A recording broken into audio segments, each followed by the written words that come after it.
porque el texto para esta noche son el versículo 7, 8 y 9.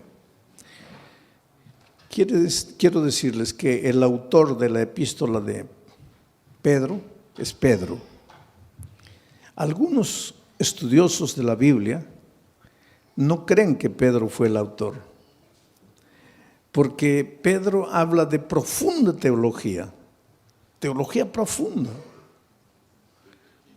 pero era un simple pescador, un hombre tosco, pueblerino, yo diría un hombre casi ignorante. Y por eso es que muchos estudiosos de la Biblia dicen, ¿cómo es que un hombre así, sencillo, simple, sin mucha instrucción, un pescador inculto, cómo pudo haber escrito la epístola con un contenido teológico profundo? Es que la gente que a veces discute eso no conoce el poder transformador de Cristo. Yo conozco gente que aprendió a leer leyendo la Biblia y hoy día es gente culta, pero su primer paso fue la convivencia con Dios.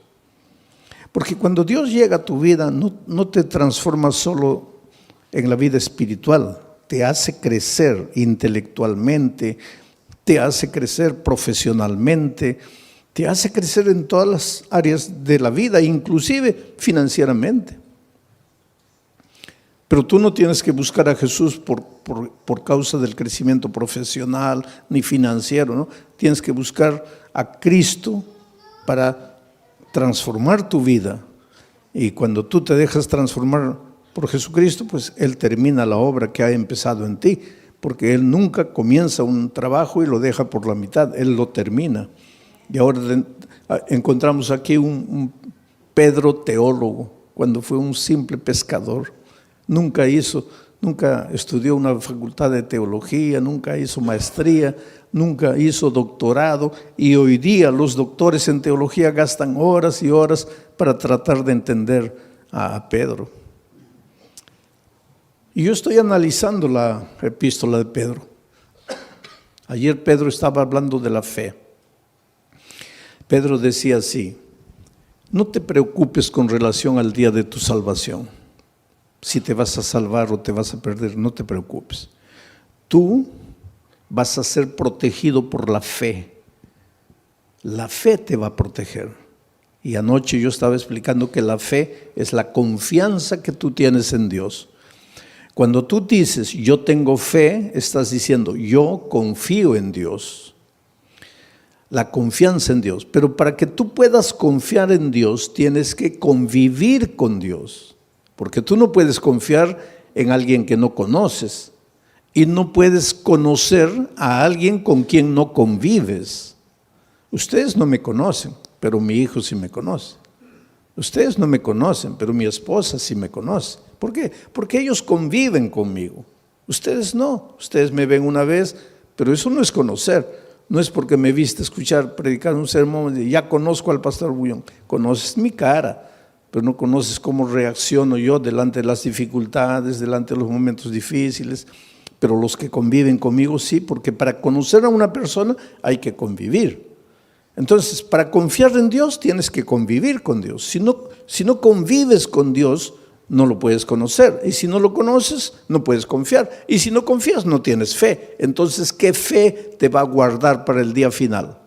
Porque Pedro en el texto de anoche decía, es la fe la que te va a guardar para el día de la salvación.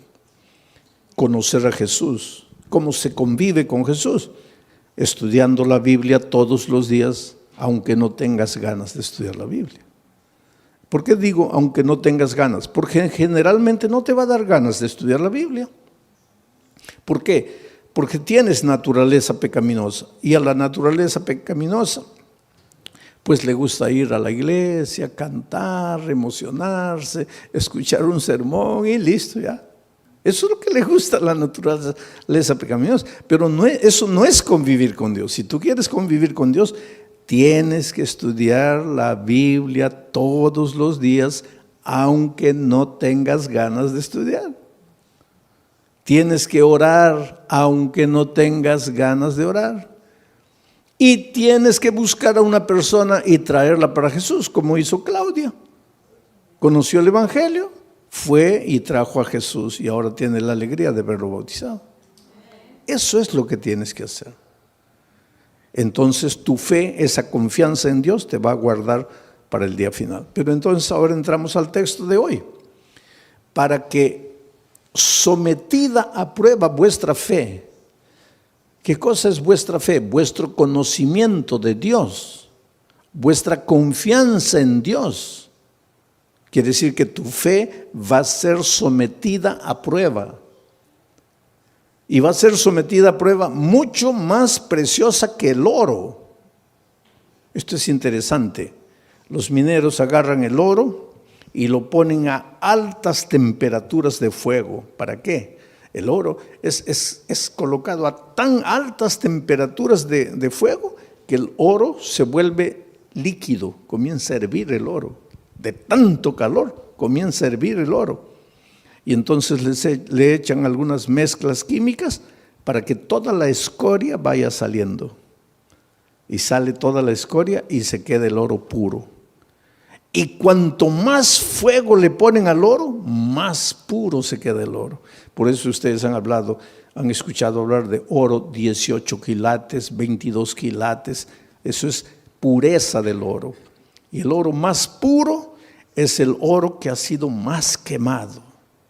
Ahora es interesante, porque si le colocamos fuego a este púlpito, el fuego lo quema. Pero si le colocamos fuego al oro, el fuego lo purifica al oro. Destruye al púlpito, pero purifica al oro. Ahora dice el texto bíblico de Pedro que el fuego es la prueba, son las pruebas de la vida.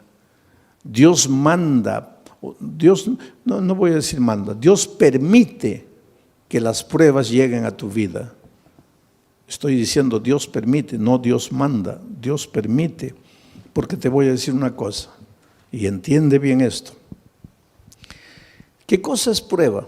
Todo lo que te hace sufrir, lo que te hace llorar, lo que te aflige, pérdida del empleo, tu hijo se enferma, tu mamá muere, tu esposo te abandona. Aflicciones, pruebas, todo eso, por favor, nunca digas Dios me está mandando la prueba, porque Dios no manda pruebas. Todo lo que te hace sufrir no viene de Dios, viene del diablo. Porque Dios dice, he aquí los pensamientos que tengo acerca de ti, pensamientos de paz y no de guerra, pensamientos de amor y no de odio. Dios solo quiere lo mejor de lo mejor para ti. Pero vives en un mundo de dolor. Hasta que Cristo venga, estamos peregrinando en el desierto del dolor de esta vida. Y muchas veces quien nos manda el sufrimiento, el dolor, es el diablo.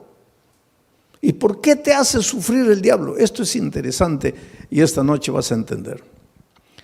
¿Por qué el diablo te hace sufrir? Tú no le has hecho nada al diablo. ¿Por qué te hace sufrir? Porque Él es el origen de la enfermedad, Él es el origen de los accidentes, Él es el origen de las tragedias. Todo lo que te va mal en la vida es porque Él está por detrás de eso. Pero ¿por qué te hace sufrir si tú no le has hecho nada al diablo? Ahora te voy a explicar. Es que el enemigo del diablo no eres tú, es Jesús. Él quiere derrotar a Jesús. ¿Te acuerdas en el cielo? El diablo se levantó queriendo usurpar el lugar de Jesús. Hubo una pelea en el cielo, dice Apocalipsis, hubo una batalla, el diablo perdió y fue expulsado del cielo. Pero cuando el diablo salió del cielo, déjame imaginar esta escena. El diablo estaba saliendo y miró y le dijo a Jesús, está bien, me venciste una vez, pero la pelea no está acabada. Me venciste ahora, pero ya vas a ver cuando nos encontremos por segunda vez. y fue expulsado. Entonces, cuando Jesús nació en esta tierra, cuando vino a salvarnos del pecado, Jesús era un nené indefenso. Y el diablo dijo, ahora sí, no lo pude derrotar en el cielo, pero ahora como un niño yo lo agarro y lo mato. Y miren lo que el diablo hizo. ¿Vino a matarlo personalmente? No, porque el diablo es cobarde. El diablo nunca muestra la cara. ¿Qué hizo el diablo para matar a Jesús? Se metió al corazón del rey Herodes. Firmó un decreto de muerte para mandar matar a todos los niños menores de 2 años. Y cuando Herodes firmó el decreto de muerte, ahí el diablo dijo, ahora sí, lo voy a matar. De esta no se salva.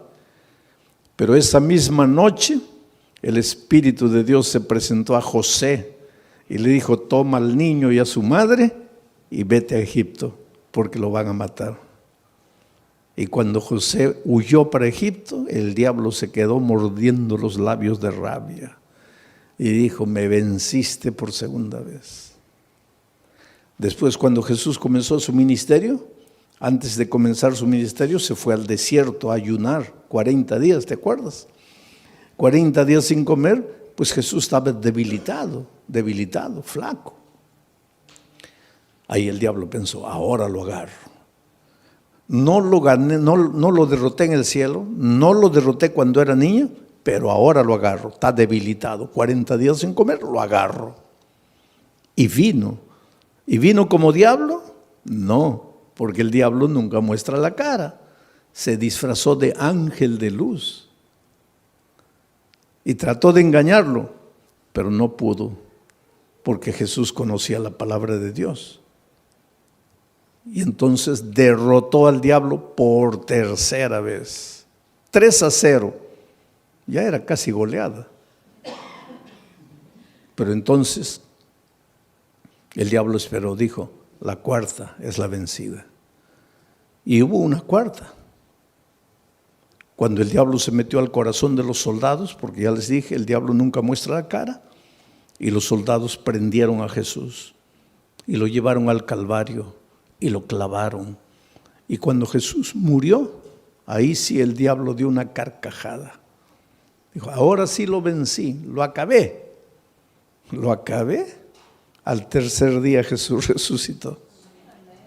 Y al resucitar, ahí sí, es como si hubiera agarrado una estaca y lo hubiera clavado en el corazón del diablo. El diablo sabe que está perdido, está derrotado. El diablo no te puede hacer nada, querido. El diablo ya está perdido. El diablo ya con Cristo no puede. Entonces, como no puede con Cristo, se las agarra contigo. Es como si yo tuviera, vamos a decir, yo tuviera un hijito de 2 años.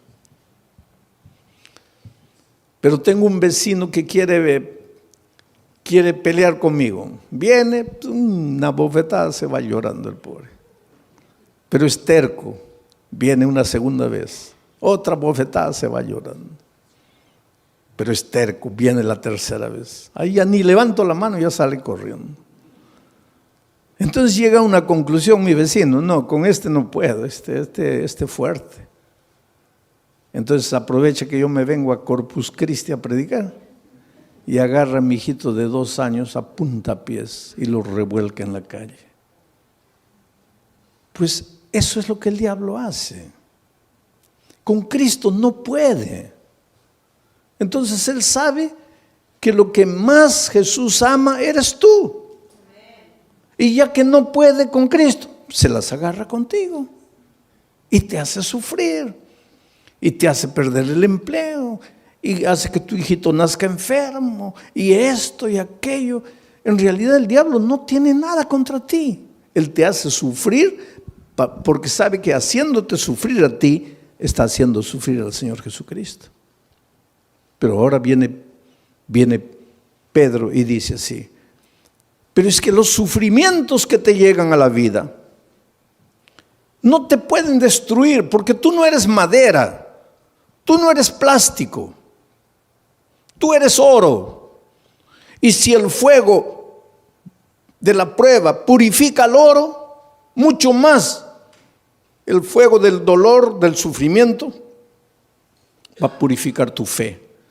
Quiere decir, cuando el dolor llegue a tu vida, tú lloras. Si tienes que llorar, llora. Pero no te separes de Jesús. Dile, Señor, yo no entiendo por qué estoy sufriendo. Y hay una cosa interesante.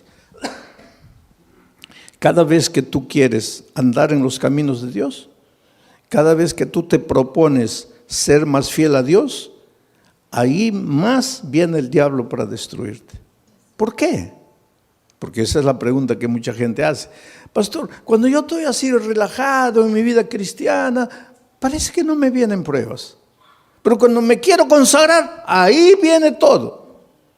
¿Por qué? Simple. Porque cuando estás relajado espiritualmente, cuando no estudias la Biblia, no oras, nada, estás en el terreno de ¿quién? Estás en el terreno del diablo. Puedes estar en la iglesia, pero estás en el terreno del diablo. ¿Y para qué el diablo te va a molestar si ya estás perdido con él? Ya pues te deja tranquilo. Pero cuando viene una semana de oración y tú te entiendes que tienes que reconsagrarte y comienzas a estudiar la Biblia, a estudiar la palabra de Dios, ahí el diablo se asusta. Porque ¿qué dice? No, este se me va a escapar, se me va a escapar. Entonces, para desanimarlo, le mando una prueba. Y la prueba, en lugar de purificarte como al oro, ¿qué hace contigo muchas veces? Te desanima. Es por eso que cuando la prueba es más fuerte, es más que tienes que agarrarte de Jesucristo y no desanimarte. En el Brasil yo estaba haciendo una campaña evangelística en un estadio, y una señora que no era adventista, no era cristiana, nada, nunca iba a ninguna iglesia, nada, pero era una buena mujer, sentimientos nobles. Hay mucha gente que no está en ninguna iglesia, no conoce la palabra de Dios, pero pues escucha la voz de Dios en su corazón y camina, anda bien. Y de repente esta señora vio en la televisión la propaganda de que yo iba a predicar esa noche en el estadio. Ahora, ese día era su cumpleaños. Y de mañanita el esposo entró al cuarto y le dice, mira hija, estoy sin mucho dinero, no he podido comprarte un buen regalo, pero te he comprado un regalito. Y le dio una cajita. Y ella abrió y era la llave de un carro. Y cuando salió al patio, ahí estaba el carro, un carro importado, último modelo. ¡Qué felicidad! Su cumpleaños. Primera felicidad, el esposo se acordó de su cumpleaños, porque hay muchos esposos que ni se acuerdan del cumpleaños de la esposa. Segunda felicidad, le regaló. Tercera felicidad, no le regaló cualquier cosita, le regaló un carro último modelo. Entonces ella estaba tan feliz que cuando vio la propaganda de la predicación en el estadio, dijo, bueno, estoy tan feliz que me voy al estadio a agradecerle a Dios. Va a predicar ese pastor, voy a agradecer. Y se fue al estadio. Feliz de la vida, entró. En la hora del llamado se levantó, vino adelante, le entregó la vida a Jesucristo. Dijo, ay, qué día tan feliz. Hoy es mi cumpleaños, hoy mi esposo me regaló el carro, hoy me entregué a Jesús. No, este es el día más feliz de mi vida. Y cuando sale a agarrar su carro en la playa de estacionamiento, los ladrones se lo habían llevado. Ahí ella comienza a pensar, toda mi vida no quise saber nada de iglesia, no quise saber nada de Dios y nunca me robaron ni un alfiler. Y hoy que le entrego mi vida a Cristo me roban el carro. ¿Qué Dios es ese? Ahí está la astucia del diablo. Tú preocúpate cuando no vienen pruebas a tu vida, querido. Porque a veces no vienen pruebas a tu vida porque el diablo está tranquilo contigo. ¿Para qué te va a mandar pruebas? Pero atrévete a entregarte al Señor Jesús, a caminar en sus caminos, que ahí viene el diablo con todo para desanimarte. Ahora vamos al texto bíblico una vez más. Para que sometida a prueba vuestra fe, sí, porque tu fe tiene que ser sometida, porque una cosa es, sí, yo creo, yo creo, eso no es fe. Eso no es fe. Por eso es que el creer siempre viene acompañado del bautismo. El texto de Marcos 16 dice, el que creyere y fuere bautizado, este será salvo. El problema es el idioma, porque en español creer y ser bautizado son dos cosas. Pero es que Marcos no escribió ese versículo en español, porque Marcos no hablaba español. Marcos escribió ese versículo en griego, el idioma que él hablaba.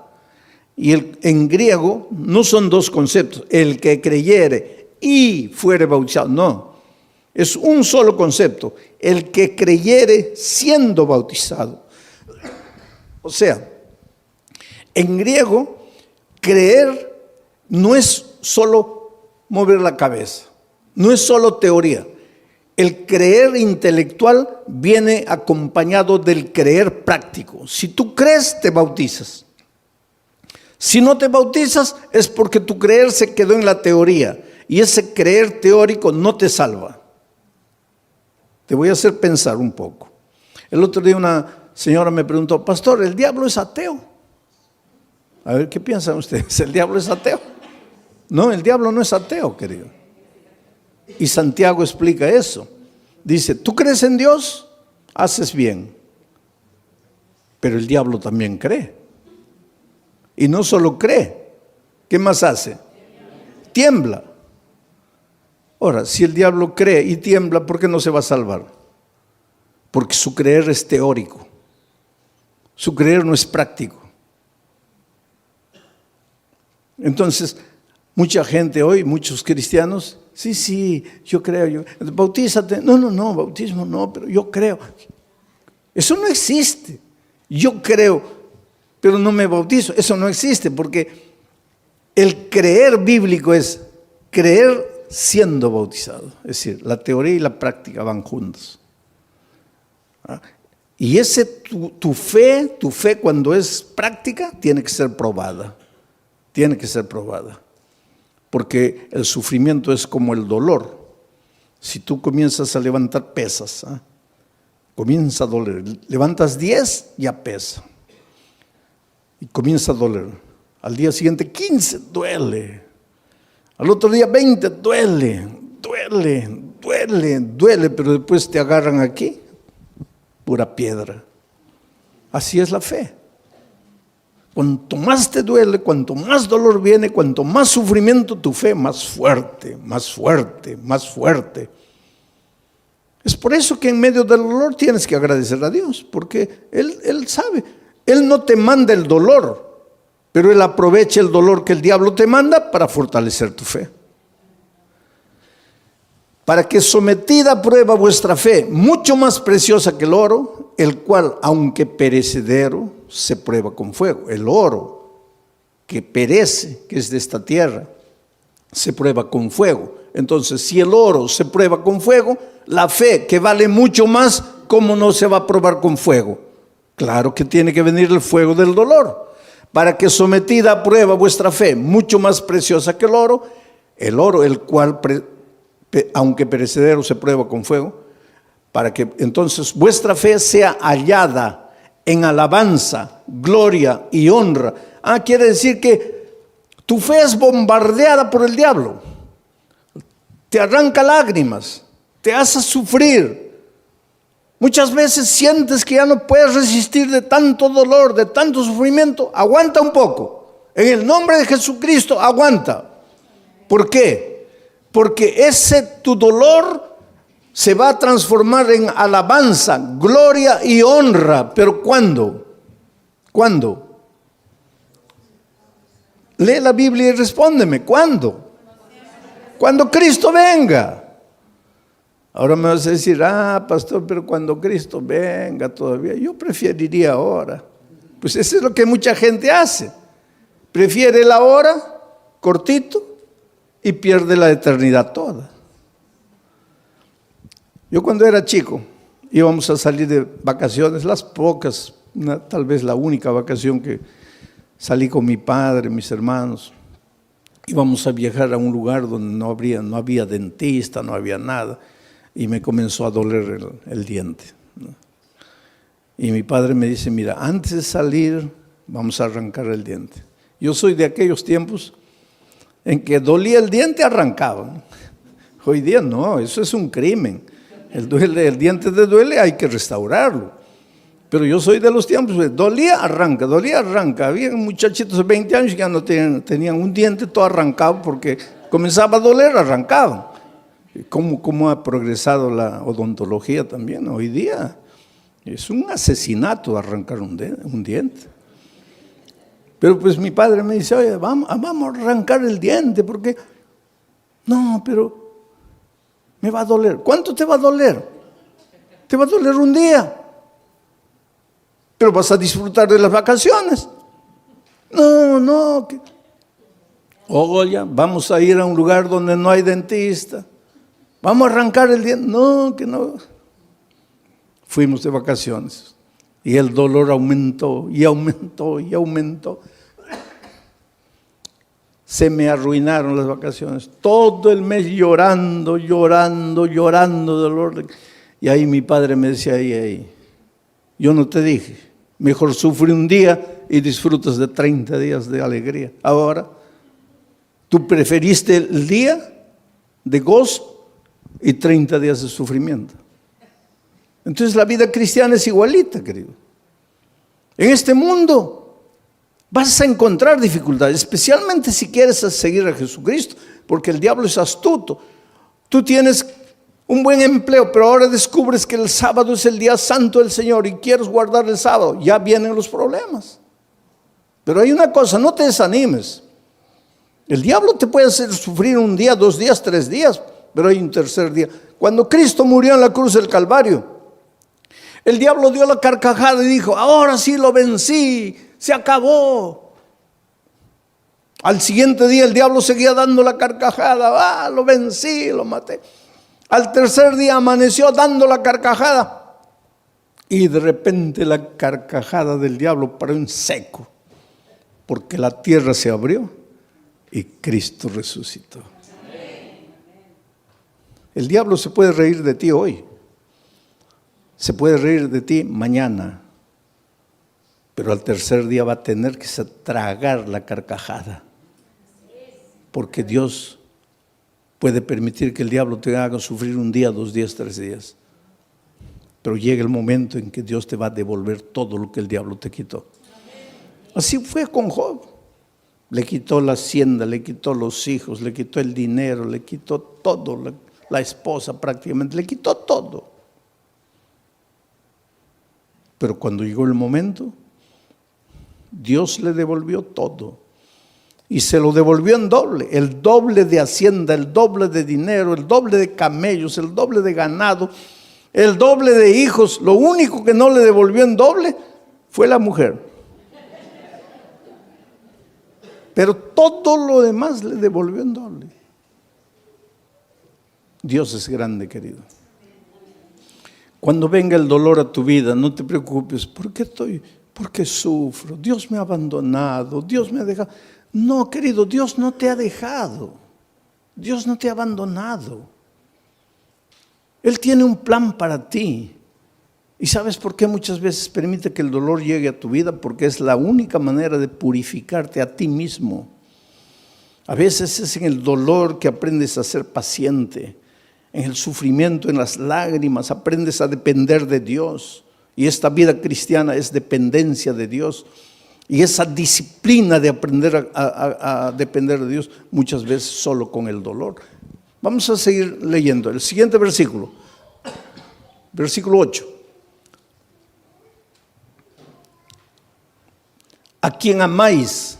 Está hablando de quién, de Jesucristo. Porque dice que vuestra fe va a ser recompensada con gloria, honra, alegría. ¿Cuándo? Cuando Jesús venga. Cuando Jesús venga, Jesús a quien amáis sin haberle visto.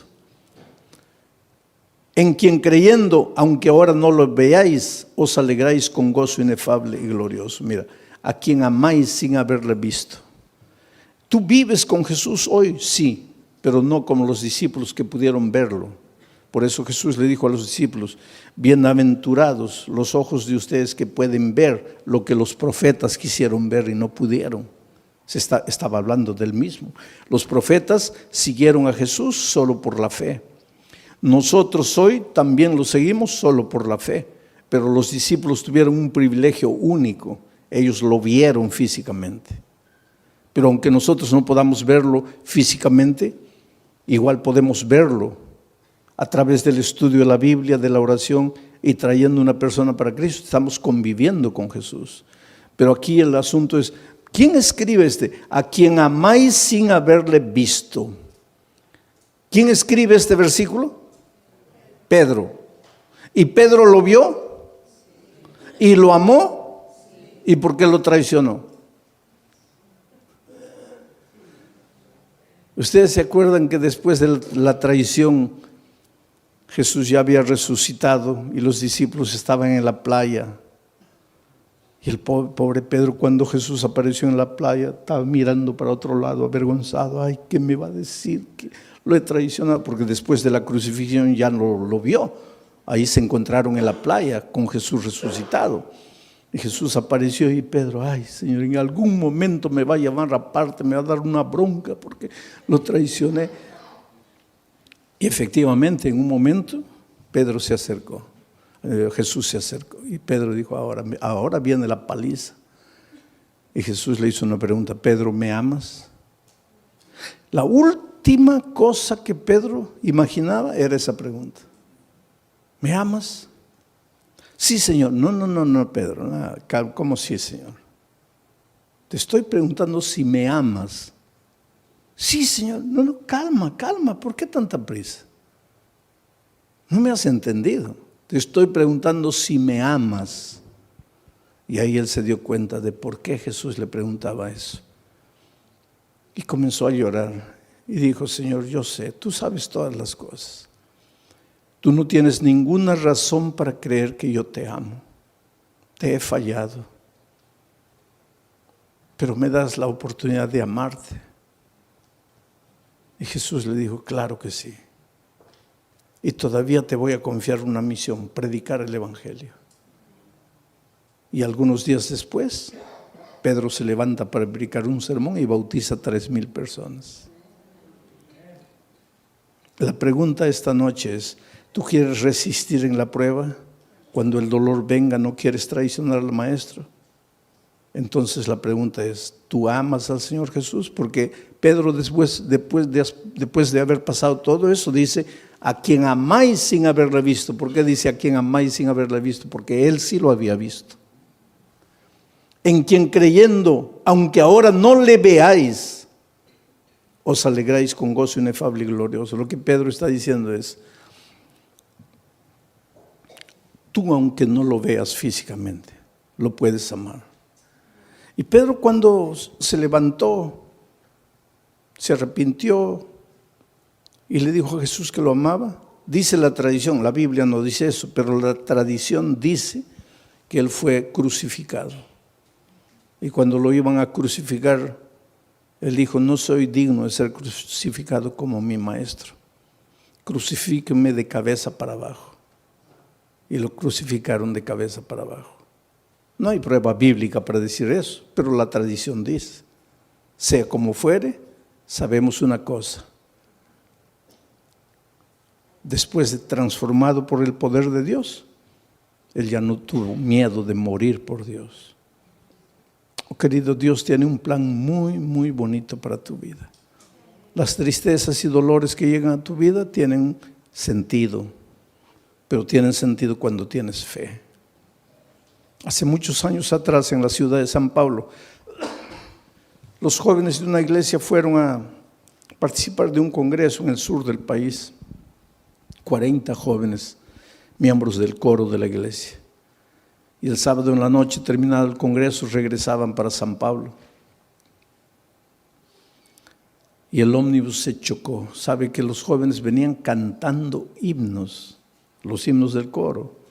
Venían cantando en el ómnibus y el ómnibus se chocó contra un camión cargado de fierro de construcción. Y el fierro los atravesó. así los hizo como los peruanos me van a entender, como anticuchos, ¿no?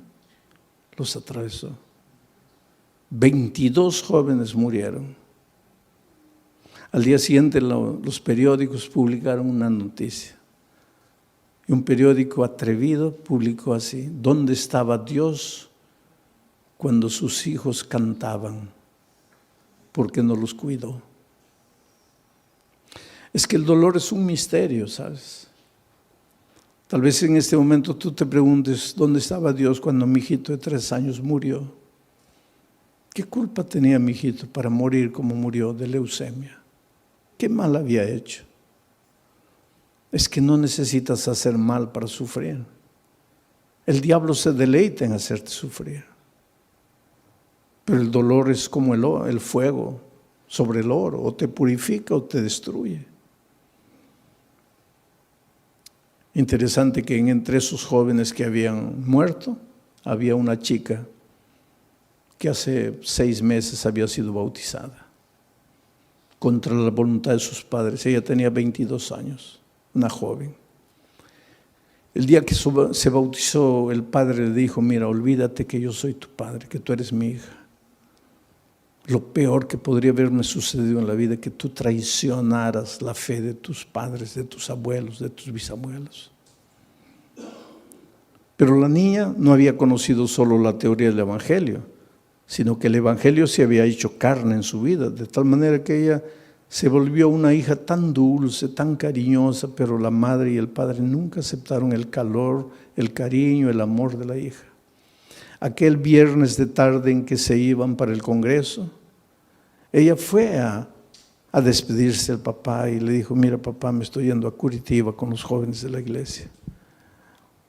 Y él le dijo: ¿y qué me avisas a mí? Tú no haces lo que te da la gana, tú no te metiste a esa iglesia, tú no te bautizaste. ¿Y qué vienes a avisarme que te vas? Tú siempre haces lo que te da la gana, vete a donde quieras. Y él le dijo: sí, papito, pero yo vine a darte un beso, me voy. Y cuando se acercó para besarlo, el padre retiró el rostro y dijo: no quiero nada de ti. Y en el camino de vuelta, la niña muere. ¿Sabes que los hijos de Dios también morimos en accidentes? Entonces, cuando te pasa un accidente, no digo: ¿dónde estaba Dios? Dios está en el mismo lugar. Jesús dijo que cuando la lluvia cae, moja a los justos y a los injustos. Y cuando el sol sale, alumbra a los justos y a los injustos. Estamos en un mundo de dolor. Ese padre hizo tanto escándalo en la iglesia, ¿sabes? El día del sepultamiento, 22 cajones estaban ahí. Y mientras sepultaban a los jóvenes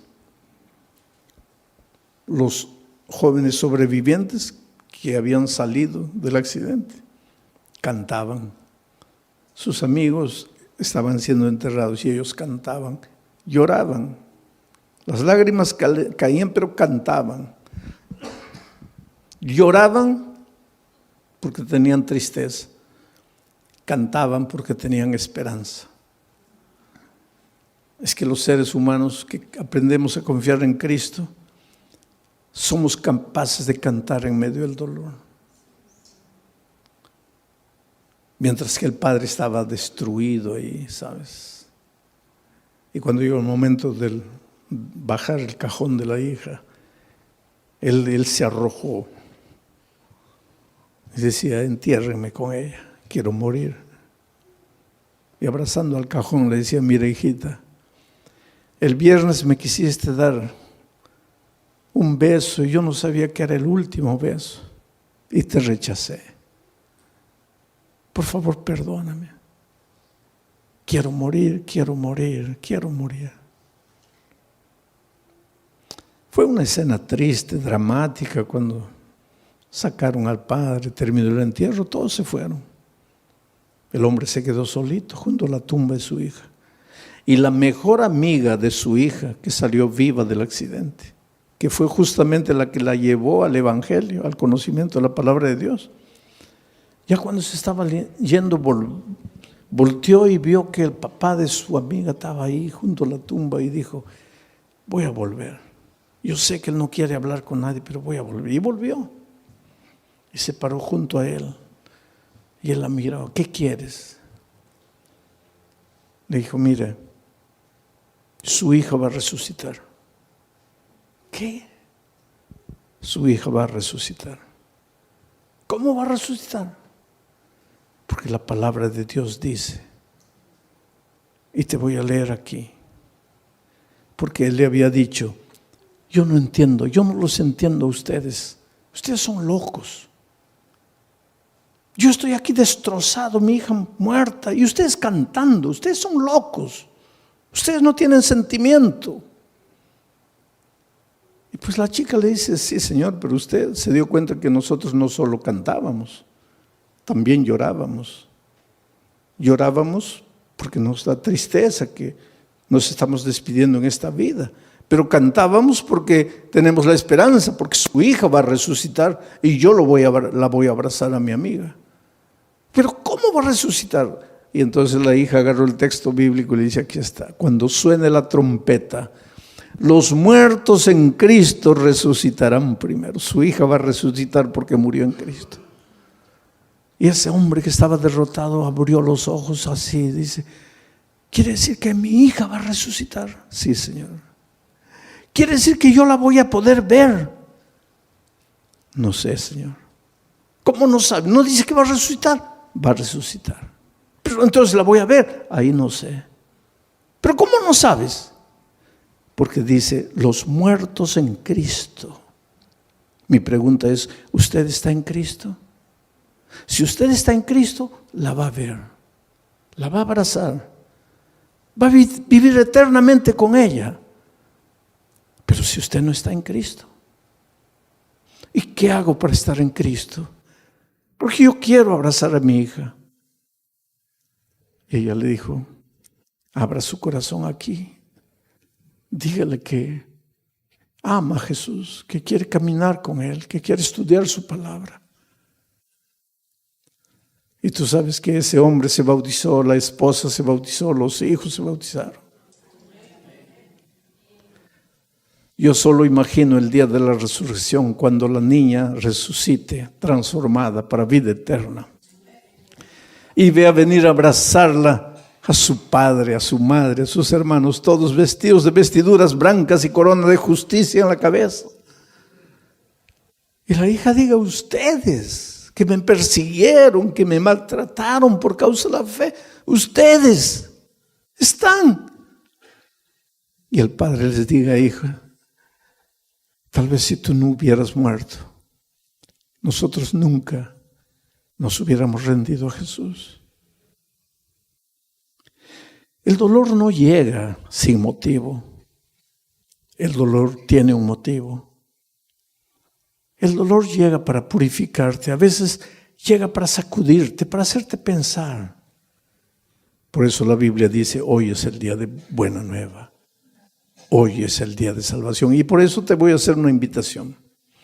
Esta invitación no es para los miembros de iglesia bautizados, porque ustedes un día pues ya se levantaron, ya fueron adelante entregándole la vida a Cristo. Esta invitación es para ti, querido, que estás estudiando la palabra de Dios, estás conociendo el Evangelio. Esta noche has recibido la invitación de un amigo, de un vecino, de un compañero de trabajo, de un pariente, y has venido esta noche. Pero esta noche quieres decirle, Señor Jesús, yo quiero amarte. Yo te entrego mi vida, yo quiero estudiar más tu palabra. Yo quiero conocer el Evangelio.